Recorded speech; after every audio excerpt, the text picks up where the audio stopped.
ने कहा जब शंकर को प्राप्त करने के लिए तपस्या करेगी तो उसकी रक्षा भी स्वयं शंकर करेगा। ये विश्वास होना चाहिए मन में। जिस समय भक्त ध्रुव तपस्या करने के लिए घर से गए थे, क्या अवस्था थी? मात्र 5 वर्ष की उम्र थी। आप विचार करके देखो,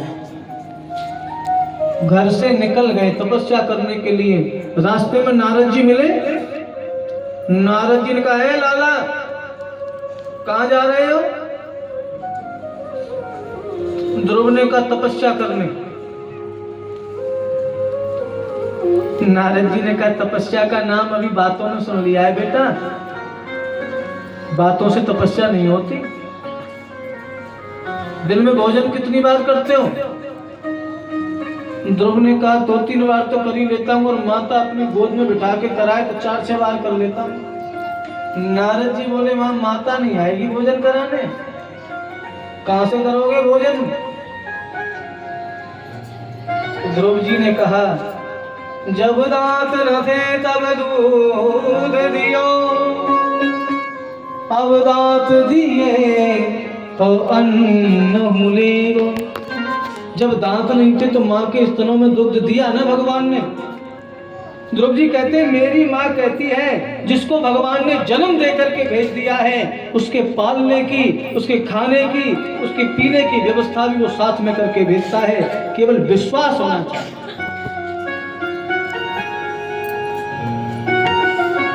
महाराज हिमालय ने कहा, आप जाकर के समझाओ, भेजो तो सही तपस्या करने। माता मैना आई माता पार्वती के पास और कहा, पुत्री, मैं तुमसे कुछ कहना चाहती हूँ। माता पार्वती बोली, तुम बाद में कहना, पहले मेरी सुनो। माता पार्वती ने कहा, मैया, आज मैंने एक स्वप्न देखा है। क्या स्वप्न देखा है? बोले, स्वप्न में एक ऋषि आए और उन्होंने आकर के मुझसे कहा कि जा पार्वती, जा उमा, तू तपस्या कर, तुझे पति स्वरूप शंकर मिलेंगे। माता मैना ने कहा, यही तो मैं कहने आई थी, तुम तपस्या करो। और माता पार्वती तपस्या करने के लिए जंगल में आई, और कोई साधारण तपस्या नहीं करी। माता पार्वती ने घोर कष्ट सहकर के तपस्या करी। संबत सहस मूल फल पाए, संबत सहस मूल फल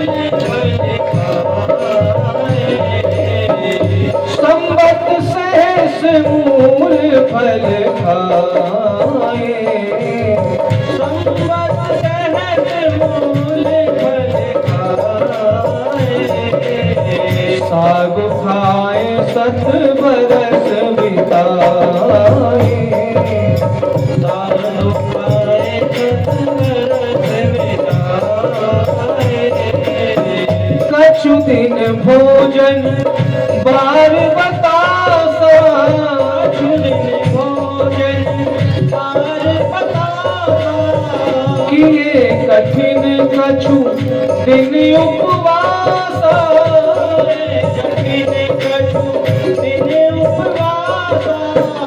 बेल पाती मही पराई सुखाई, बेल पाती तीन सहस संबत सोई खाई,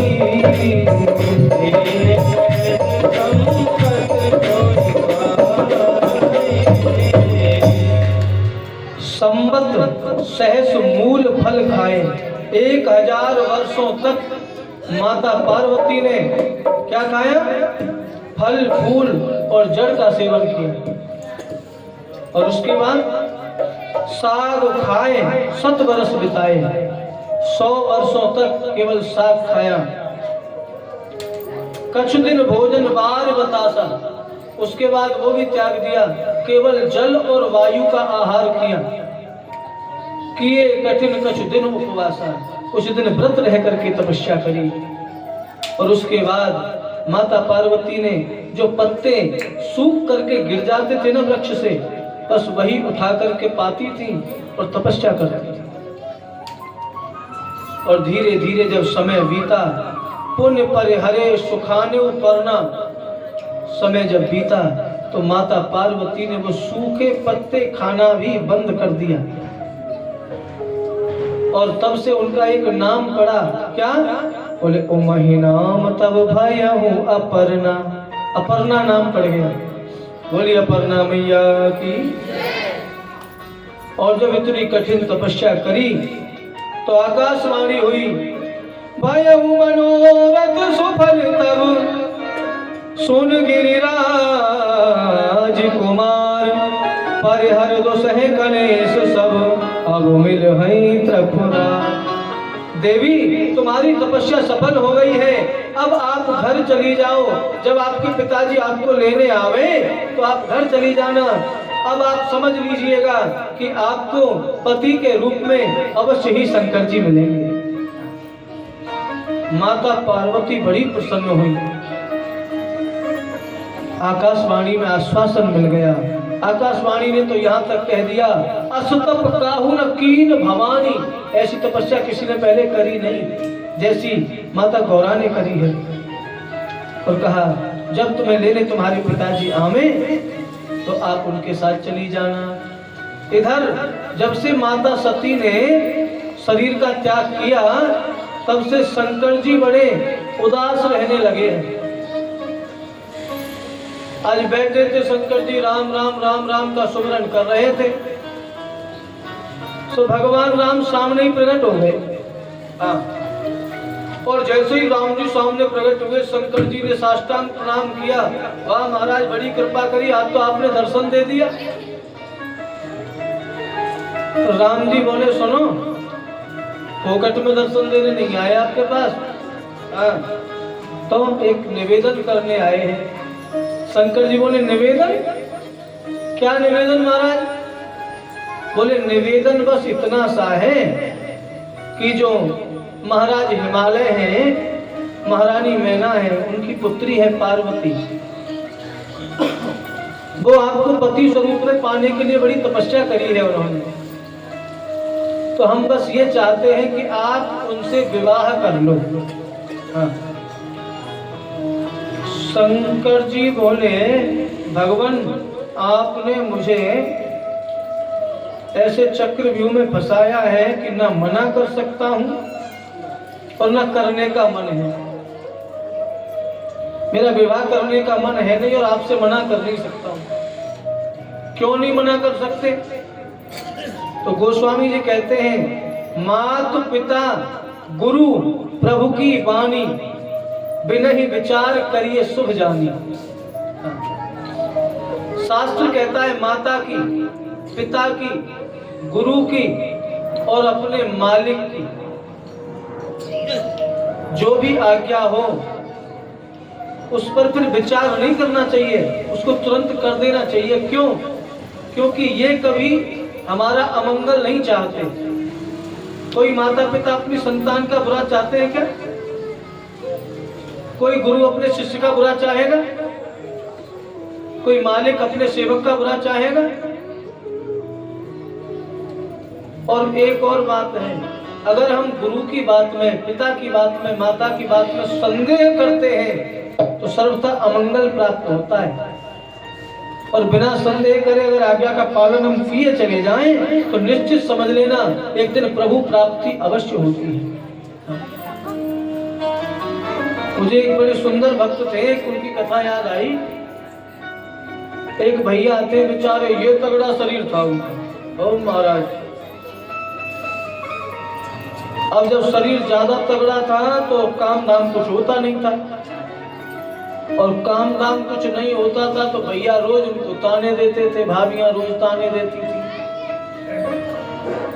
पड़ा रहता है, मुफ्त की रोटियां तोड़ता है, कमाता धमाता कुछ है नहीं। एक दिन मन में गिलानी आ गई, नहीं रहना इस परिवार में, छोड़ करके चला गया। जंगल में गया, एक आश्रम देखा, वहाँ बहुत सेवक लगे हुए हैं, बहुत भक्त लगे हुए हैं, बहुत संत लगे हुए हैं। अब ये भी चला गया उस आश्रम में अंदर। जो उस आश्रम के महंत थे उनसे जाकर के कहा, बाबा क्या क्या आपकी शरण में थोड़ी सी जगह मुझे भी मिलेगी? महंत बोले, क्या करते हो? तो ये भक्त बोला, महाराज अगर कुछ करता होता तो यहाँ नहीं आता, कुछ करता ही नहीं हूँ। महंत बोले, सुनो, अगर कुछ हो जाया करे तो कर लिया करना, गायों की सेवा, चारा डालना, गोबर डालना, जो तुमसे हो जाए करना, कुछ ना हो तो आराम से भोजन करना, यही रहो। आनंद से रहने लगा। अब 4, 6, 10 दिन बीते, एकादशी आ गई। अब संतों के यहाँ तो एकादशी में चूल्हे जलने का कोई काम ही नहीं। हमारे यहाँ की तरह एकादशी थोड़ी करते हैं संत। महाराज सवेरे 4 बजे थी, चाय छने से संध्या तक 1 कुटू के पकौड़े या आलू की जलेबी। आलू की जलेबी खाई?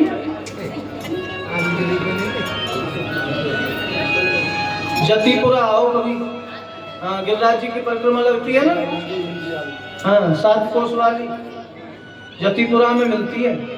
हाँ, आलू की जलेबी और ये खीर, व्रत वाले चावल की, ये व्रत वाली नमकीन, पता नहीं क्या क्या अपन ठूसते ही जाते हैं, फिर कहते हैं व्रत है।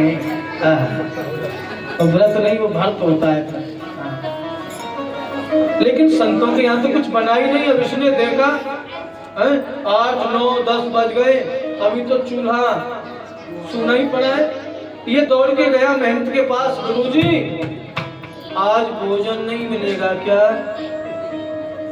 संत जी बोले, आज तो एकादशी, आज तो व्रत रहो। अब ये बोला, गुरुजी अगर गलती से हम आज एकादशी कर लिए तो हम द्वादशी नहीं देख पाएंगे। हाँ, गुरुजी बोले, मरता काहे को है भैया? उसको राशन दिया, सामग्री दी, आटा, दाल, चावल, घी, ये आश्रम से बाहर ले जाना, बनाना और भगवान का भोग लगाना, उसके बाद तुम पा लेना। ये सामग्री लेकर के गया। इसने बढ़िया सुंदर प्रसादी बनाई, टिक्कड़ बनाए। अब इसको याद आ गया, गुरुजी ने कहा था भगवान का भोग लगाना है, तब पाना। सामने रख लिया प्रसाद। लाला तुम समझ में पकड़ के वृंदावन ले चलो, मैं तसल्ली रखो। हाँ, ये जितने बच्चे यहाँ उधम मचाते ना, सबको वृंदावन भेजना मेरे साथ। अब प्रसाद को सामने रख लिया नहीं, और भगवान से निवेदन करना शुरू किया, मेरे राम आइए, प्रभु राम आइए, मेरे भोजन का भोग लगाइए। ओ मेरे राम आइए, प्रभु राम आइए, मेरे भोजन का भोग लगाइए। मेरे राम आइए, प्रभु राम आइए, मेरे भोजन का भोग लगाइए। ओ मेरे राम आइए, प्रभु राम आइए, मेरे भोजन का भोग लगाइए। और देखो निवेदन करने लगे। निवेदन क्या किया? भूल करोगे यदि तज दोगे, भोजन रूखे सूखे। भूल करोगे यदि तज दोगे, भोजन रूखे सूखे। ये भक्त कहता है, सुनो, अगर गलती से ये वाला रूखा सूखा भोजन छोड़ दिया ना, कहीं इस चक्कर में हो कि मैं तो आश्रम में जाकर के खाऊंगा गुरुजी के पास, वहाँ घी वाली रोटी मिलेगी, गलती से मत चले जाना। भूल करोगे यदि तज दोगे, भोजन रूखे सूखे। यदि दोगे भोजन रूखे सूखे। एकादशी आज मंदिर में बैठे रहोगे भूखे। एकादशी आज मंदिर में बैठे रहोगे, इसलिए मेरे राम आइए, सीताराम आइए, मेरे भोजन का भोग लगाइए। हो मेरे राम आइए, सीताराम आइए, मेरे भोजन का भोग लगाइए। अब ये बुला रहा था, मेरे राम आइए, प्रभु राम आइए, भोजन का भोग लगाइए। इतनी देर में राम जी माता जानकी के साथ प्रकट हो गए। बोलो सियावर रामचंद्र की। अब भगवान प्रकट हुए, इसने देखा। गुरुजी ने कहा था भगवान एक आते हैं। अब हमने तो दो ही लोगों का भोजन बनाया, एक अपना एक भगवान का। राम जी बोले क्या हुआ? बोले महाराज हुआ कुछ नहीं, अब जो होना था वो हो गया। अब मैं आपको तो क्या ही बोलूं, आप देखने में बड़े सुंदर लग रहे हो। अब ऐसा करो, आप पाओ भोग लगाओ। जो प्रसादी बनी वो भगवान ने पा ली और जाने लगे। अच्छा भैया हम जाएं? तो ये भक्त बोला भगवान चले तो जाओ, कोई बात नहीं, लेकिन एक निवेदन है, अगली बार थोड़ा जल्दी आ जाना। हाँ। राम जी बोले चिंता मत करो। ये चला गया आश्रम पे। मन नहीं था एकादशी करने का, लेकिन हो गई। अब अगली एकादशी आई 15 दिन बाद। और जब एकादशी आई तो गुरुजी ने कहा तुम तो बाहर बनाओगे। हाँ गुरुजी, पर गुरुजी वो सामग्री कम पड़ती है। भगवान दो आते हैं, आप कह रहे थे एक आते हो, दो आते हैं। हाँ, गड़बड़ हो जाता है, कम पड़ता है। फिर पिछली बार में भूखा रह गया था। अब गुरुजी ने सोचा ज्यादा खाता होगा, भगवान कहीं नहीं आते। हाँ, लेकिन ये ज्यादा खाता होगा, थोड़ा सा सामग्री और बढ़ा दी। अब की बार गया, वही प्रसादी बनाई 3 लोगों के हिसाब से, और फिर बुलाया मेरे राम आइए, सीता राम आइए, मेरे भोजन का भोग लगाइए। हो मेरे राम आइए, सीता राम आइए, मेरे भोजन का भोग लगाइए। और जब बुलाने लगा मेरे राम आइए, सीता राम आइए, इसने जैसे ही बुलाया, अब की बार भगवान राम माता जानकी साथ में लक्ष्मण जी को भी ले आए। अब भोला ने जैसे ही देखा ऐसे कर लिया और ऐसे, ये कौन है? हम राम जी बोले हमारे छोटे भैया हैं। अब ये भक्त बोला भगवान पहले बता जाते कि हमारे भाई और आएंगे, हम सामग्री फालतू लेके आते ना। पर कोई बात नहीं, आप देखने में बड़े सुंदर लग रहे हो, बैठो प्रसाद पाओ। भगवान ने प्रसाद पाया। अच्छा भैया हम जाएं? इसने पकड़ लिया, रुको पहले ये बताओ अगली बार कितने आओगे? हाँ। तो राम जी बोले चिंता न करो, ज्यादा नहीं आएंगे। पक्का? हाँ पक्का। राम जी चले गए। ये आ गया आश्रम पे। अगली एकादशी आई, इसने कहा गुरु जी भगवान 3 आते हैं। हाँ, 2 नहीं 3, सामग्री बढ़ाओ। गुरुजी ने सेवक से कहा इसको सामग्री बढ़ा करके दे दो। वो सामग्री लेकर के चला गया। गुरुजी के मन में आया कहीं ऐसा तो नहीं है इतनी सामग्री ले जाता, अकेला तो नहीं खा सकता, और भगवान कभी आते नहीं है भोग लगाने, ये कहीं बेचता तो नहीं है, ये करता क्या है? तो गुरुजी पीछे पीछे गए। अब इसका तो वही नियम, पहुंचा, जाकर के सामान रख दिया। अब की बार इसने भोजन बनाया नहीं।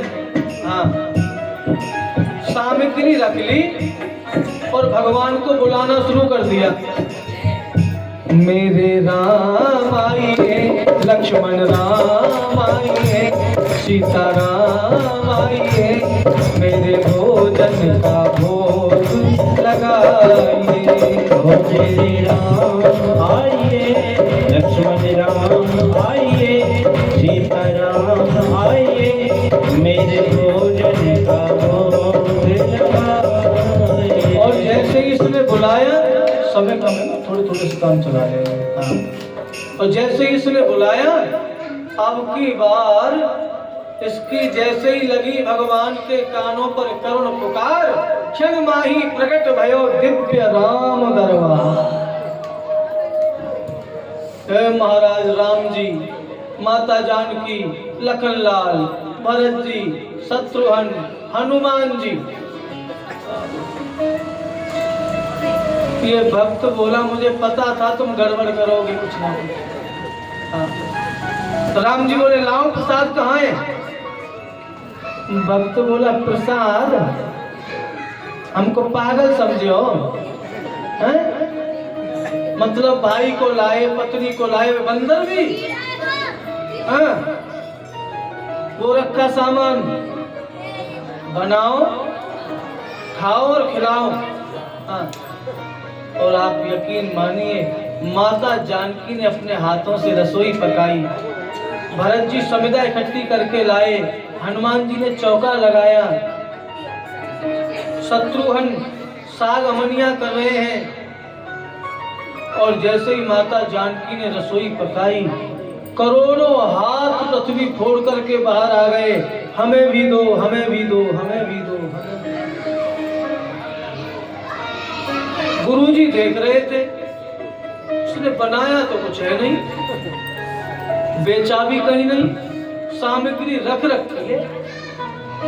गुरुजी आए, जो भाई एक बात बता, ये सामग्री तो जो की तो रखे, तू कहता है भगवान दो दो तीन तीन आते हैं। भक्त बोला गुरुजी ये रहे ना भगवान, देखो माता जानकी रसोई पका रही है, हनुमान जी झाड़ू लगा रहे हैं, देखो हाँ? राम जी पानी भर के ला रहे हैं। गुरुजी बोले हम ही मिले थे तुम्हें पागल बनाने के लिए। सेवक ने कहा गुरुजी आपको नहीं दिख रहे? बोले नहीं। अब ये गया भगवान के पास, क्यों जी भगवान ही हो ना, हमारे गुरुजी को क्यों नहीं दिखते हो? भगवान ने कहा सुनो, तुम्हारे गुरुजी के मन में भक्ति का मद है, अभी मन निर्मल नहीं है, और हम उसी को प्राप्त होते हैं जिसका मन निर्मल होता है। हा? उसने जाकर के गुरुजी से कहा गुरुजी आपका मन निर्मल नहीं है, ऐसा कह रहे हैं भगवान। गुरुजी समझ गए और तुरंत अपने शिष्य के चरणों में लेट गए। और जैसे ही शिष्य के चरणों में लेटे, साक्षात भगवान ने दर्शन दिया गुरुजी को। इसलिए गोस्वामी जी कहते हैं मात पिता गुरु प्रभु की बानी, विनय विचार करिए शुभ जानी। गुरु जो आज्ञा दे दे, पिता माता जो आज्ञा दे दे, फिर सोचना नहीं है, उसको करना है। भगवान शंकर कहते तुम मेरे स्वामी हो, तुम मेरे इष्ट हो, आप आज्ञा देते हो मैं पार्वती से विवाह करूंगा।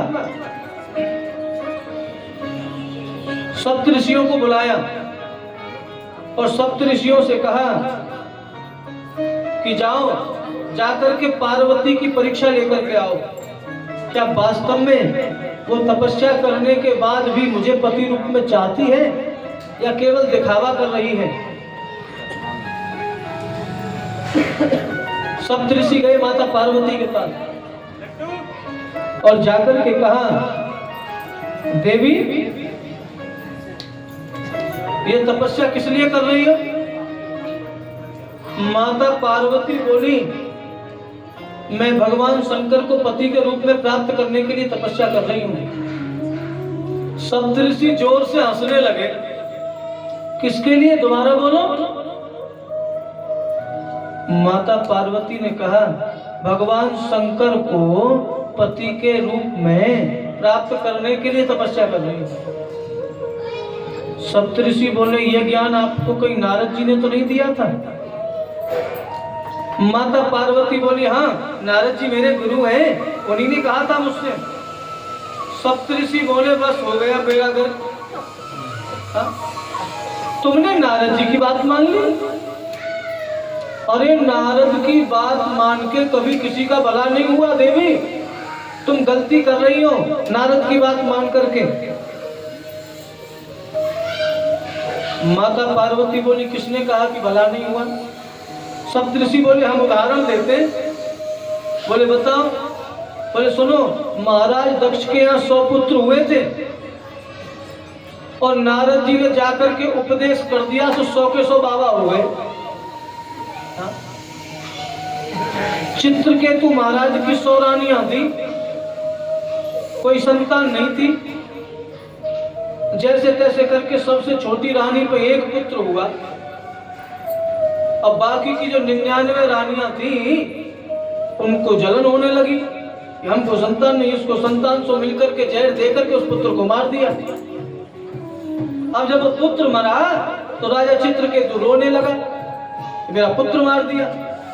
नारद जी आ गए और देवी नारद जी ने जाकर के बड़ा ज्ञान दिया चित्रकेतु को, और चित्रकेतु फिर भी नहीं माना। तो जो मरा हुआ पुत्र पड़ा था उसके प्राण 2 क्षण के लिए उसी देह में वापस बुलाए नारद जी ने और कहा तुम्हारे पिताजी रो रहे हैं। तो वो पुत्र बोला कौन किसका पिता, कौन किसका पुत्र, न जाने मैं कितनी बार पिता बना हूँ, न जाने मैं कितनी बार पुत्र बना हूँ, संसार में कोई किसी का नहीं होता। और देवी यही ज्ञान नारद जी का चित्रकेतु को मिला, वो भी बाबा जी हो गया। और नारद जी ने प्रहलाद को ज्ञान दिया था, हिरण्याकश्यप को मरवा दिया। तो तुम कहाँ नारद के चक्कर में पड़ गई देवी? शंकर जी से विवाह करके क्या मिलेगा? अरे ऐसे व्यक्ति से तुम विवाह करना चाहती हो जिसके पास रहने का ठिकाना नहीं है, खाने का पता नहीं, सुबह का पता नहीं, शाम का पता नहीं, कब समाधि में बैठ जाए, कहो तो करोड़ों वर्षों की समाधि लग जाए, क्या करोगी?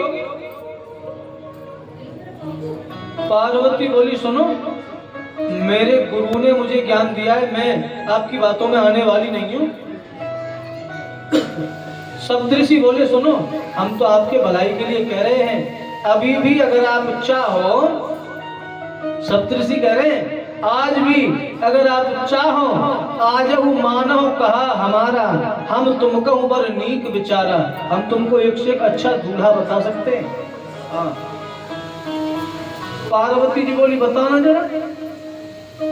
सप्तऋषि बोले सुनो, क्षीर सागर में शेषनाग के ऊपर जो लेटते हैं ना विष्णु भगवान, कहो तो उनसे विवाह करा दे तुम्हारा। पार्वती मैया बोली सुनो, आपने आने में देरी कर दी, हाँ अब कुछ नहीं हो सकता। मैंने तो हृदय से भगवान शंकर को अपना पति मान लिया है, अब दूसरा तो इधर आ ही नहीं सकता।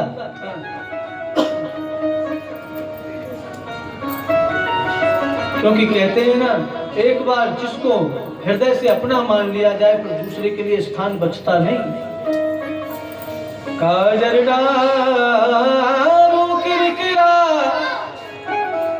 जो सुरमा दियो न जाए, जिन दिन मोर पी बसे दूजो कौन समा। माता पार्वती कहते हैं जिन नेत्रों में मैंने शंकर भगवान की झांकी को बसा लिया, जिस हृदय में मैंने शंकर को पति मान लिया, उस हृदय में अब दूसरा कोई आ नहीं सकता।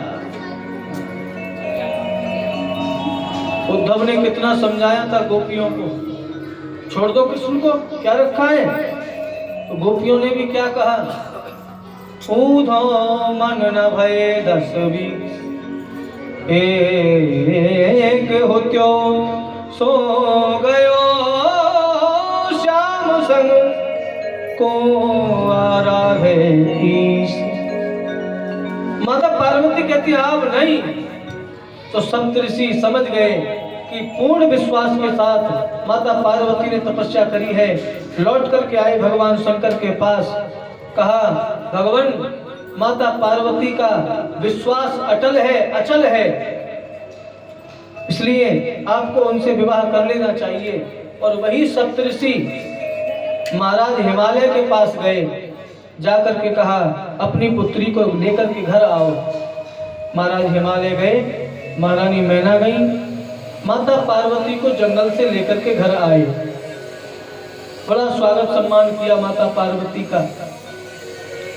इधर क्या हुआ, भगवान शंकर ने सोचा विवाह करना ही तो है, कर लेंगे, थोड़ा सा भजन कर लेते हैं। और महाराज जैसे ही भजन करने बैठे तो समाधि लग गई। ऐसे भजन में लीन हुए। सीता सीता सीता सीता राम गाइए,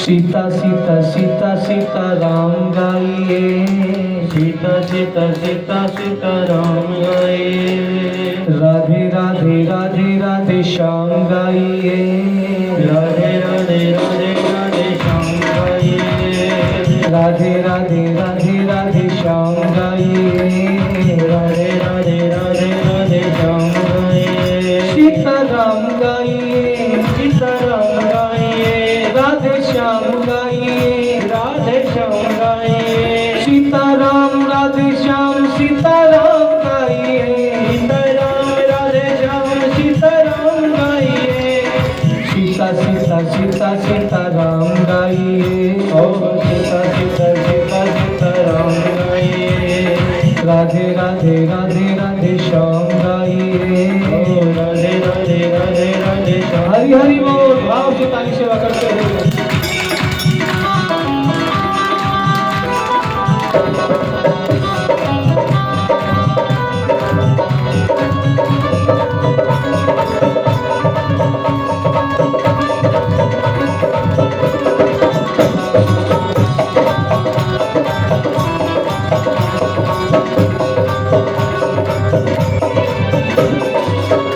इस जीवन का कौन ठिकाना, इस जीवन का कौन ठिकाना,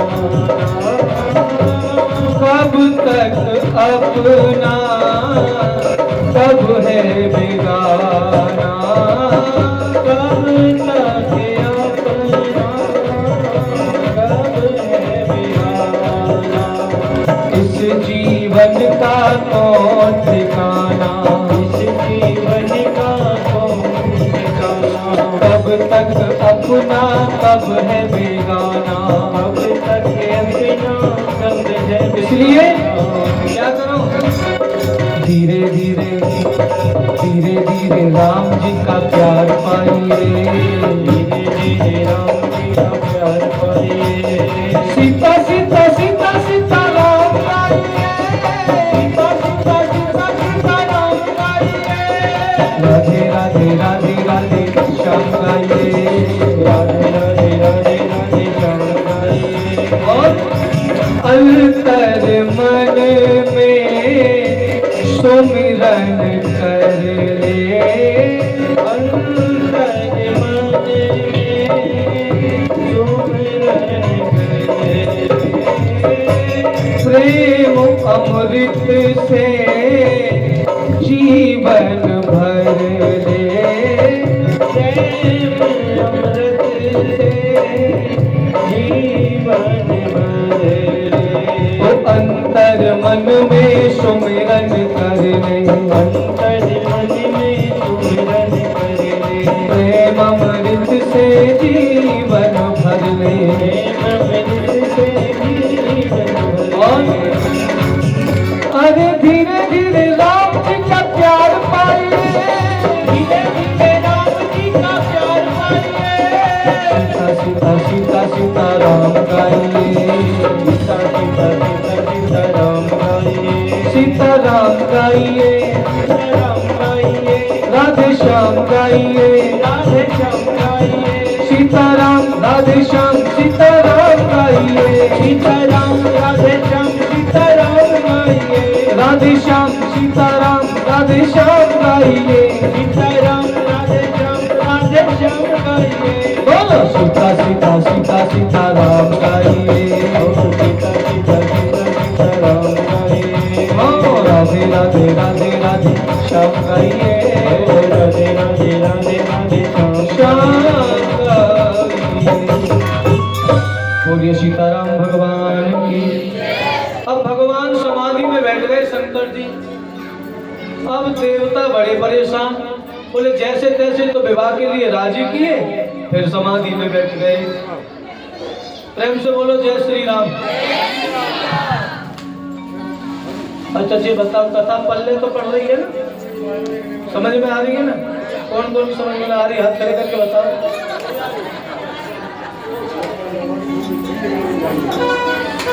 कोई नहीं, प्रेम से बोलो जय श्री राम।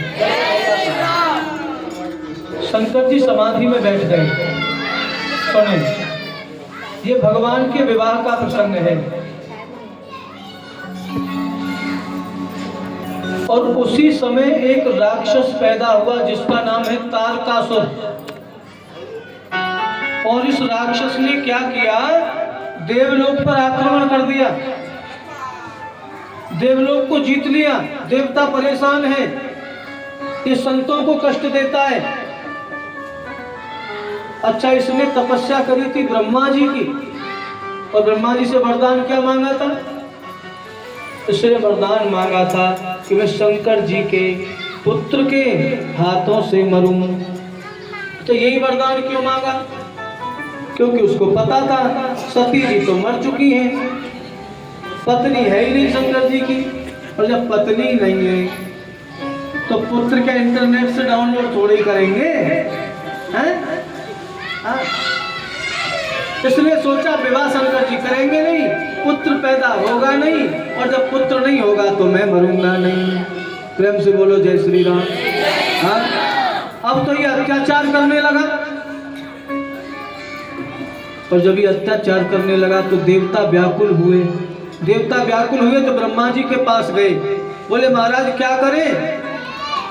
ब्रह्मा जी बोले भगवान शंकर समाधिस्थ हैं, उनकी समाधि खुलवाओ कैसे? तो कामदेव को भेजा देवताओं ने, बोले तुम जाओ और शंकर जी की समाधि तोड़वाओ। कामदेव बोला बड़े चतुर हो तुम, जब मरने का नंबर आए तो हम आगे हैं, और जब पूजन का नंबर आए तो तुम आगे। पर चलो देवताओं का कार्य है, जग की भलाई है। कामदेव ने कहा अगर मैं मरता हूं तो कोई फर्क नहीं पड़ता। और जैसे ही कामदेव चला, आप विचार करना, देवलोक से कैलाश पर्वत तक जाने में कामदेव को ठीक 48 मिनट का समय लगा। कितना समय लगा? 48 मिनट, माने 2 घड़ी, है ना? और उतने ही समय में इतना प्रभाव हुआ कामदेव का संसार के ऊपर कि गोस्वामी जी कहते हैं जितने भी जीव थे सजीव चराचर में, सब काम के वशीभूत हो गए। जो जोगी थे, योग करते थे, उनके अंदर भी काम व्याप्त हो गया। जितनी नदियां थी दौड़ पड़ी समुद्रों से आलिंगन करने के लिए, कोई भी बचा नहीं। गोस्वामी जी ने तो यहाँ तक लिख दिया, धरी न काहू धीर सबके मन मन सिज हरे। जितने भी प्राणी थे इस संसार में, सबके मन पर कामदेव का पूर्ण अधिकार हो गया। लेकिन गजब तो इस बात का था कि शंकर जी की समाधि पर फिर भी कोई असर नहीं पड़ा। क्यों? क्योंकि जोगी जटिल अकाम मन, जो अकामी है उनको काम क्या बिगाड़ेगा? अब कामदेव ने सोचा ऐसे तो समाधि भंग होगी नहीं, तो कामदेव ने एक साथ 5 बाण चलाए एक पेड़ पर छिप करके बैठ गया और 5 बाण शंकर जी की तरफ चला दिए। और जैसे ही भगवान शंकर में जाकर के वो 5 बाण लगे, भगवान की समाधि खुली। और जब समाधि खुली तो भगवान को क्रोध आया। चारों तरफ देखने लगे किसने करी है उद्दंडता। तो वृक्ष पर बैठा हुआ कामदेव दिख गया। और जैसे ही कामदेव दिखा, भगवान का क्रोध में तीसरा नेत्र खुला और तीसरा नेत्र खुलते ही कामदेव को जला करके राख कर दिया भगवान ने। प्रेम से बोलो जय श्री राम।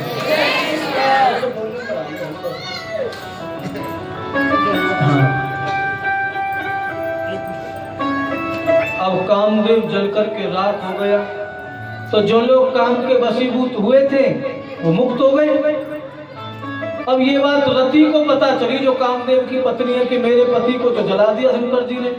सो रोती रोती आई, महाराज मैंने आपका क्या बिगाड़ा था? भगवान शंकर बोले आपने तो हमारा कुछ नहीं बिगाड़ा। रति बोली जब मैंने कुछ नहीं बिगाड़ा तो तुमने मेरा क्यों बिगाड़ा? भगवान बोले मैंने क्या बिगाड़ा? बोले तुमने मेरा सुहाग ही खत्म कर दिया है, मेरे पति को ही मार डाला। भगवान शंकर बोले चिंता मत करो, आज से तुम्हारे पति का नाम अनंग होगा। बिना अंग के ही, बिना शरीर के ही ये सबको व्याप्त होगा। रति बोली इससे काम नहीं चलता, मैं कब मिलूंगी पति से? तो भगवान शंकर ने आश्वासन दिया, जब जदुवंश कृष्ण अवतारा, श्री राम जय राम जय जय राम, हो यही हरण महामही भारा, श्री राम जय राम जय राम, कृष्ण तनय हो यही पति तोरा, श्री राम जय राम जय जय राम, वचन अन्यथा कोई न मोरा, श्री राम जय जय राम, ओ वचन अन्यथा कोई न मोरा। जब जदवंश कृष्ण अवतारा, होए हरण महामहि भारा। जब द्वापर युग में पृथ्वी के भार को मिटाने के लिए यदुवंश में स्वयं भगवान नारायण कृष्ण के रूप में अवतार लेंगे, तब उनके पुत्र के रूप में तुम्हारा पति जन्म लेगा।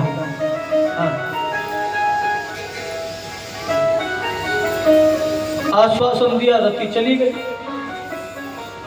देवताओं को पता चला कि शंकर जी की समाधि खुल गई है, तो सब देवता आए, प्रणाम किया, निवेदन किया, भगवान अब तो विवाह कर लो। बोले बाबा, बोले ठीक है, सबकी यही इच्छा है तो हम कर लेते हैं। सप्त ऋषियों को बुलाया और महाराज हिमालय के यहाँ भेज दिया। क्या काम करने के लिए?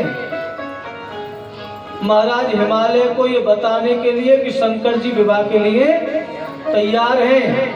सप्तऋषि गए, हिमाचल से कहा जाकर के सुनो महाराज, देवी जैसे तैसे करके मठ में आई है।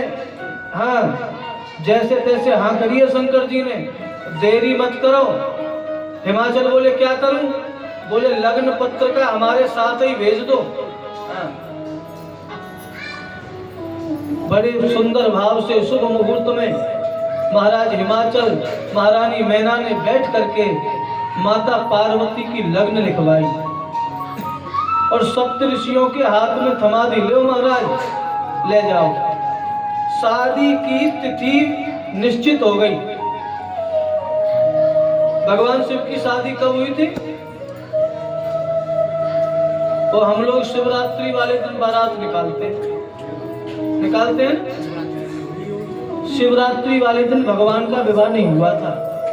भगवान का विवाह हुआ था वैशाख मास में शुक्ल पक्ष की पंचमी के दिन, गुरुवार था उस दिन।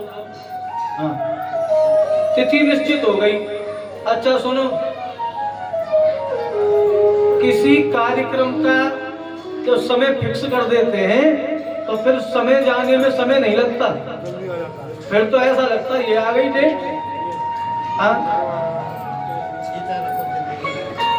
जा दिन को ठियो धर दियो तनिक न करे अवार। शादी फिक्स हो गई, सभी देवताओं की बैठक हुई, सब देवताओं से कह दिया सुनो, पंचमी के दिन सबको ठीक 5 बजे कैलाश पर उपस्थित होना है बारात के लिए। हाँ, देवता बोले क्या व्यवस्था है जाने आने की? ब्रह्मा जी बोले सुनो, भगवान शंकर की तरफ से कोई गाड़ी की बुकिंग नहीं है। हाँ, अपने अपने वाहन स्वयं लेकर के आना और ठीक 5 बजे कैलाश पर उपस्थित हो जाना। अब सब देवता चले गए महाराज और जाकर के तैयारियां शुरू करी। तो सबसे पहले यमराज आए, हाँ, अपने भैंसा को निकाला, 5-7 तरह के शैम्पू साबुन और ये चमकाना शुरू किया। अब भैंसे ने हाथ जोड़ के कहा महाराज काय को इतना घिस रहे हो, अब हम काले हैं तो काले ही रहेंगे। यमराज बोले बारात में नहीं चलना है। ये बोला किसकी बारात? शंकर जी की। बोले सच में? बोले हाँ। बोले महाराज फिर तो खूब घिसो, चाहे हमारी खाल पलट जाए, पर बारात में जाएंगे। हाँ, सो यमराज ने खूब चमकाया अपने भैंसे को। इंद्र ने भी ऐरावत निकाला। अब ऐरावत तो वैसे ही सफेद रंग का है, इंद्र का हाथी, फिर भी उसको हाँ खूब नहलाया धुलाया, फूलों से सजाया, ये बढ़िया झीनी झीनी चादर डाली। ऐरावत बोला महाराज ये सब आज इतनी व्यवस्थाएं। इंद्र बोले चुपचाप खड़े रहो, शंकर जी की बारात में चलना है कि नहीं चलना है? ऐरावत बोला महाराज एक बात बताओ, वो वहां विवाह केवल शंकर जी का ही होगा कि किसी और का भी होगा? इंद्र बोला तुमसे मतलब? वो हाथी बोला हम भी उम्मीदवार हैं। इंद्र बोले चुपचाप खड़े रहो। भगवान विष्णु ने अपने गरुड़ को सजाया। अच्छा देखो, बाराती अपनी अपनी तैयारी में लगे पड़े। शंकर जी कैलाश पे बैठे, 3 बज गए। नंदी आया, भोलेनाथ आज विवाह है आपका? बोले सुना तो मैंने भी है। बोले फिर तैयार नहीं होना? शंकर जी बोले तैयार क्या होना है, तैयार बैठे हैं चलो। बोले देवता नहीं आने वाले तुम्हें सजाने? भगवान बोले हम देवताओं के भरोसे भी नहीं है। हाँ, हमारा श्रृंगार तो वही कर सकता है ना जो हमारे साथ रहता होगा, हमें जानता होगा कि हमें क्या अच्छा लगता है। तो नंदी भृंगी श्रृंगी सब इकट्ठे हो गए महाराज। अब देखो बड़ी विचित्र तैयारियां चल रही भगवान शंकर की बारात की। भगवान शंकर को बैठा लिया एक शिला पे। हाँ, और भगवान के गण श्रृंगार कर रहे हैं, जटाएं फैली हुई हैं भगवान शंकर की। तो 3-4 लगे, वो पहले उनको सुलझाने की कोशिश करी, अब वो नहीं सुलझी तो ऐसे ही करके ऊपर घुमाई और ऐसे करके कसते चले गए। और जब वो कस के कंप्लीट हुआ तो वो मुकुट बन गया। नंदी बोला सुनो, टोपी की टेंशन खत्म। हाँ, बढ़िया टोपा बन गया। भृंगी बोला टोपा तो ठीक है, पर सेहरे की क्या व्यवस्था करोगे? नंदी बोला कैलाश पे सेहरा? बोले सेहरा तो चाहिए दूल्हे सरकार के लिए। नंदी बोला कैसा होता है वो? बोले वो आगे ऐसे लटका रहता है।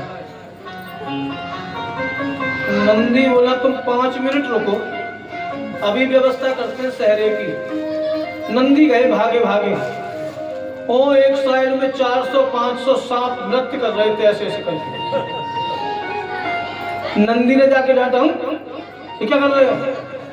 सांप बोले आज भगवान शंकर का विवाह है ना? बोले हाँ। बोले उधर ही परफॉर्मेंस देने की सोच रहे, इसे तो प्रैक्टिस कर रहे हैं। नंदी बोले सुनो, तुम में से पतले पतले से 40-50 सर्प इधर आओ। तो पतले पतले से सर्प आए, एक सर्प को पकड़ा और ऐसे 40-50 सर्प पकड़ के उनके मुंह को एक जगह बांध दिया और लाके शंकर जी की जटा पे ऐसे टिका दिया और वो पूंछ आगे रख गई आके मुंह के, बन गया सहरा।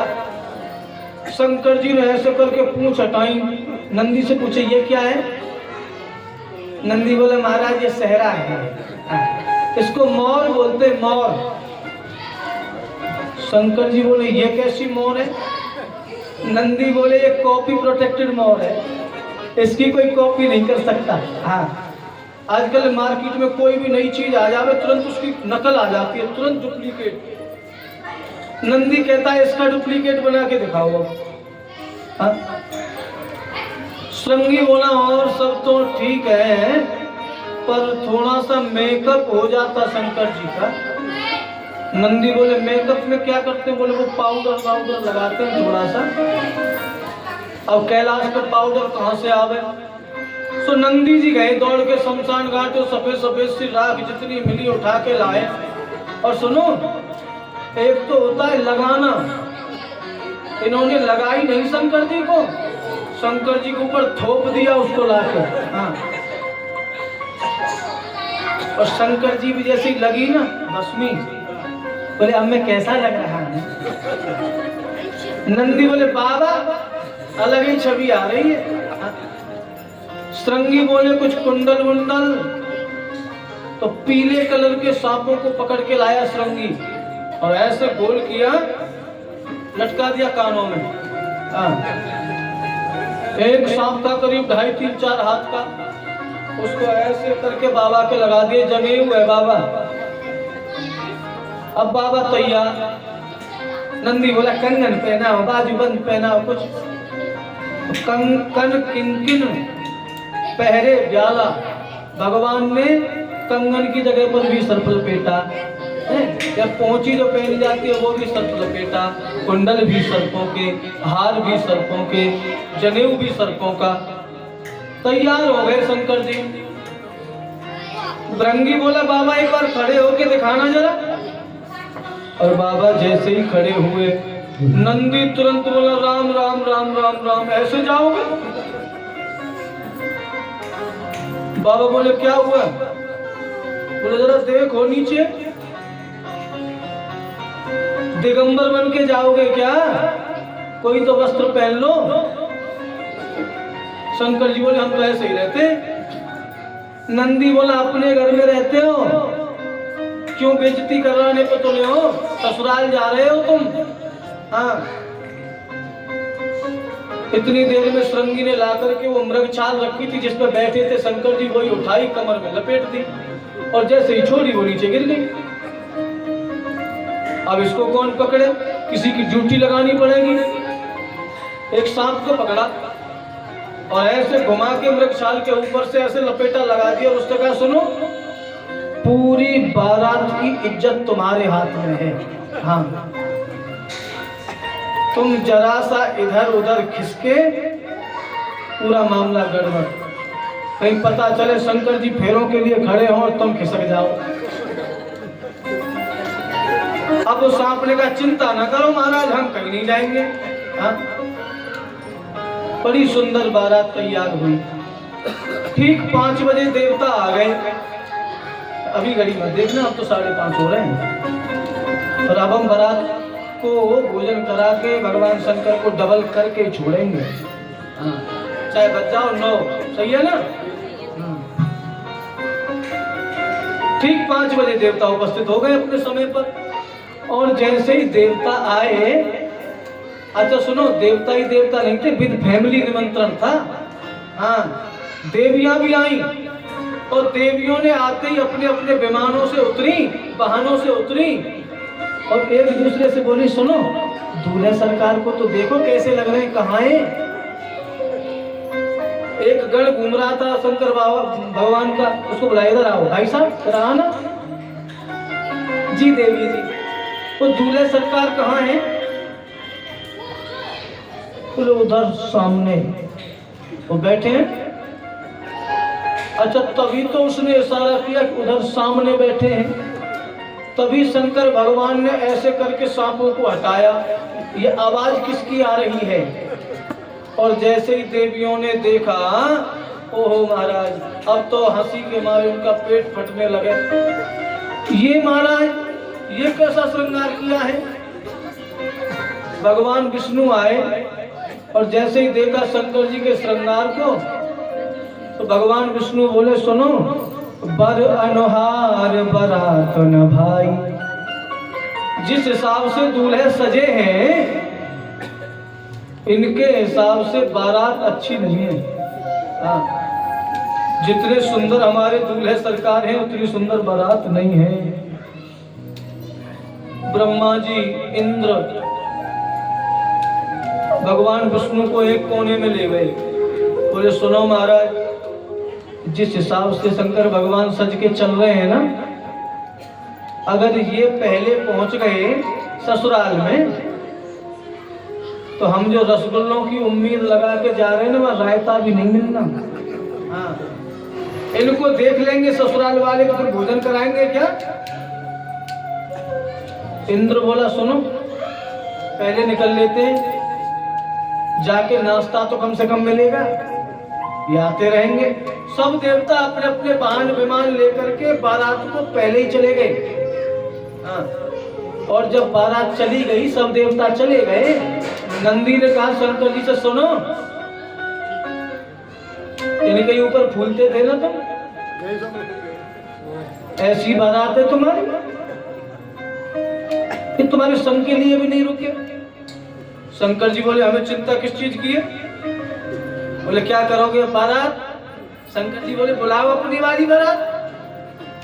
ओ नंदी भृंगी श्रृंगी, इन्होंने जैसे ही जयकार लगाया, बोलो हर हर महा, हर हर महा, हर हर महा। ओ जैसे ही अपनी आवाज में बुलाया, ये महाराज भूत प्रेत पिशाच डाकनी साकनी हाकनी बैताल सब दौड़े चले आए। ऐसे ऐसे ब्रांडेड भूत, हाँ ब्रांडेड, पूरे विश्व के भूत प्रेत आए बाबा की बारात में। केवल 3 देश के नहीं आए। कहाँ कहाँ के नहीं आए। एक तो पहला नंबर पाकिस्तान, हाँ, दूसरा नंबर बांग्लादेश, तीसरा नंबर तो चीन वाले भी छोड़ दिए, पता नहीं कौन सा वायरस फैला जाए आकर। ये विनोद की बातें हैं, सब आए। और भूत प्रेतों ने आकर के बाबा से कहा, बाबा चलो। अब देखो बारात चलने लगी भगवान की, और कैसे जा रही है। आई शंकर की बरतिया हिमाचल नगरी, आई शंकर की बरतिया हिमाचल नगरी, आई शंकर की बरतिया हिमाचल नगरी, आई शंकर की बरतिया हिमाचल नगरी, वो हिमाचल नगरी जी, हिमाचल नगरी, हिमाचल नगरी जी, हिमाचल नगरी। आई शंकर की बरतिया हिमाचल नगरी, आए शंकर की बरतिया हिमाचल नगरी।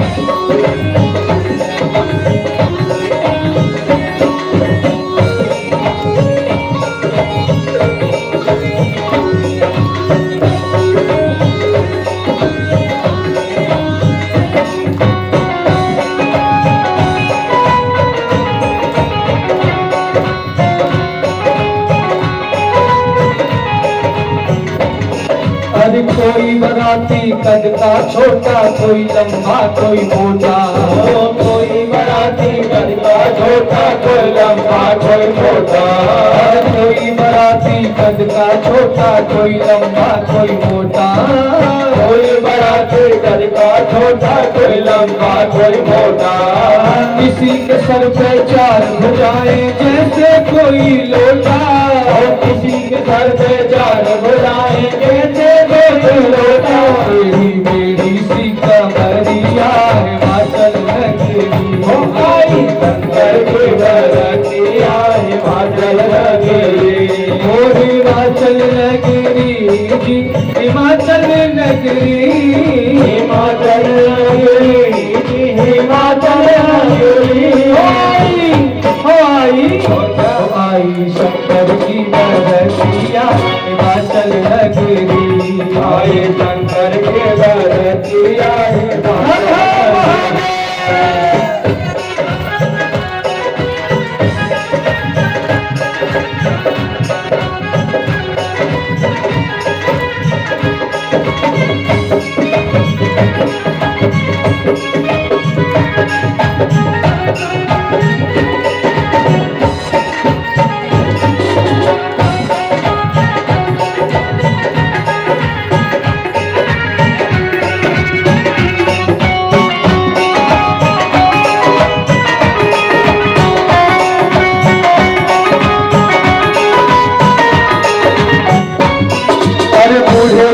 पर बैठे भोले नरमुंडों की माला, बूढ़े बैल पर बैठे भोले नरमुंडों की माला, बूढ़े बैल पर बैठे भोले नरमुंडों की माला, बूढ़े बैल पर बैठे भोले नरमुंडों की माला।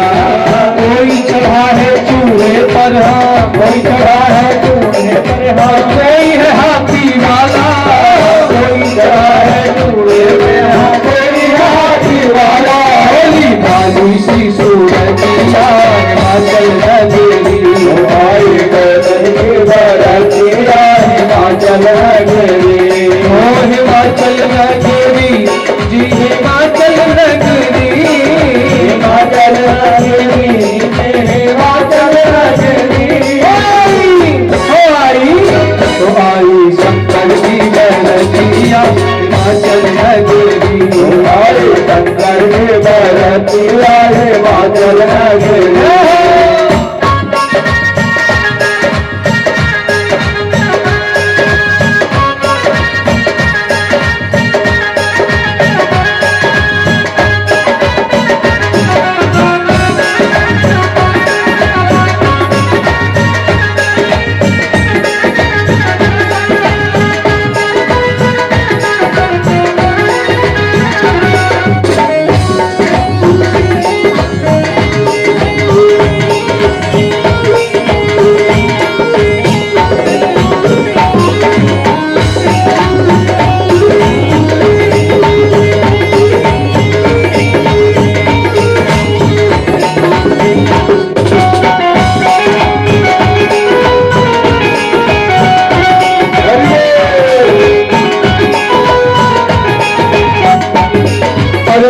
प्रेत पाताल योगिनी नाच रहे हैं छम छम, भूत प्रेत पाताल योगिनी नाच रहे हैं छम छम, अरे भूत प्रेत पाताल योगिनी नाच रहे हैं छम छम छम, भूत प्रेत पाताल योगिनी नाच रहे हैं छम छम छम। अरे देव विमानों पर बैठे हैं बोल रहे हैं बम बम, देवी नाचों पर बैठे हैं बोल रहे हैं बम बम। आई शंकर की बरतिया हिमाचल नगरी, आई शंकर की बरतिया हिमाचल नगरी, आई शंकर की बरतिया हिमाचल नगरी, आई शंकर की बरतिया हिमाचल नगरी। हो हिमाचल नगरी जी, हिमाचल नगरी, हिमाचल नगरी, हिमाचल नगरी। आई शंकर की बरतिया हिमाचल नगरी, आई शंकर की बरतिया हिमाचल नगरी, शंकर की बरतिया हिमाचल नगरी, आई शंकर की बरतिया हिमाचल नगरी। ओ हिमाचल नगरी, ओ हिमाचल नगरी, हिमाचल नगरी, ओ हिमाचल नगरी, हिमाचल नगरी। बोलिए दूल्हे सरकार की सुंदर बारात लेकर के शंकर जी जा रहे हैं। और सुनो, बाराती